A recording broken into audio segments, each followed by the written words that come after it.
এটা হইতেছে এ, এটা সি, এটা বি।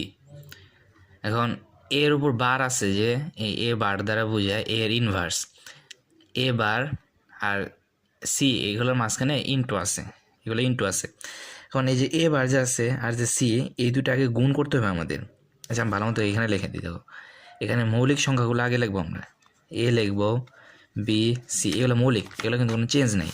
এরপর আমরা স্টেপ বাই স্টেপ এই জায়গায় আগাবো। দেখো এ বি সি, এখানে প্রথম কাজটা কি, এ একটা এর বার বের করো না, এ বার বের করবো আমরা।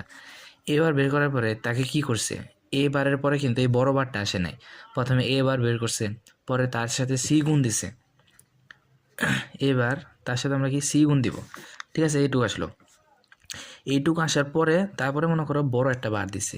ঠিক আছে, এইটুকু যে আসছে মোট, এইটুকুর সাথে তারপরে আমরা বি। আচ্ছা এই যে 8টা ঘর করা হয়েছে, এখন আমরা কি করছি, এইটুক তো বুঝো, এইটুক তো সমস্যা হওয়ার কথা না। এই যে উপরে 4 আছে না, এর উপর 4, তার মানে প্রথমে আমাদের 4টা শূন্য দিতে হবে, 4টা 1 দিতে হবে। বি এর উপর 2 আছে, তার মানে প্রথমে 2টা শূন্য, পরে 2টা 1, এইভাবে কন্টিনিউ করতে হবে। আর সির উপর যেহেতু 1 আছে, প্রথমে 0 1 0 1 0 1, এইভাবে।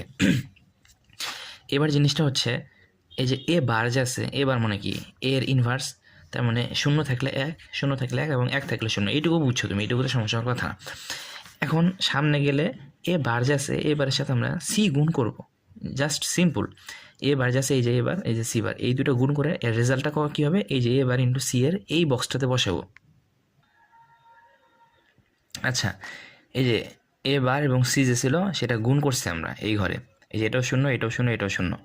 আচ্ছা এ বার ইন্টু সি, এইটুকু মান বের হয়েছে, এইটুকু আছে না, এইটুকু পুরোটা মিলে একটা সংখ্যা বিবেচনা করো। এবার এই পুরোটার উপর বার দিব। এবার তার সাথে ইন্টু ছিল সি, সিকে হোল বার, এবং তারপরে বি গুণ করে তারপরে এবার হোল বার করবো আমরা। ঠিক আছে, মানে এই যে এইটুকু রেজাল্ট যে বের হয়েছে না, এই পুরোটাকে বার করতে হবে আমাদের। এইটুকু যে রেজাল্ট বের করছি, মানে এই যে এই পুরোটা মিলে, এই যে এই পুরোটা মিলে যে রেজাল্ট হয়েছে, এটা একটা সংখ্যা।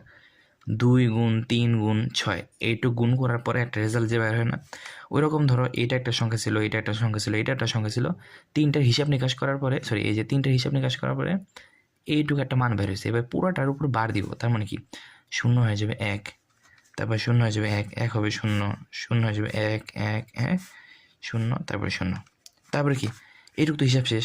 এবার এ বি ছিল, এই মানে কি এ আর বি এর গুণফল, 0 0 কত হয় 0, 0 0 গুণ করলে 0, 0 আর 1 গুণ করলে 0ই হবে, 0 আর 1 গুণ করলে 0ই হবে।